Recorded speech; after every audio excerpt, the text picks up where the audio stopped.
Most of the CSS we do in this class will be an external style sheet, but occasionally you will have to have an embedded style sheet. This is placed up in the head at the top of the page, and this is just one example of the H1 changing text color red and centering it that we have seen before. It would be placed up in the head section.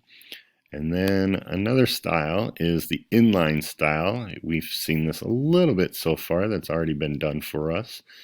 And you simply, if you want to change only this one H1 right here, this one instance of this heading 1, you can actually type in the style equals quote just like that. So it's kind of a combination of the pattern, the equal sign quote of an HTML attribute with the CSS of the colon and the semicolon.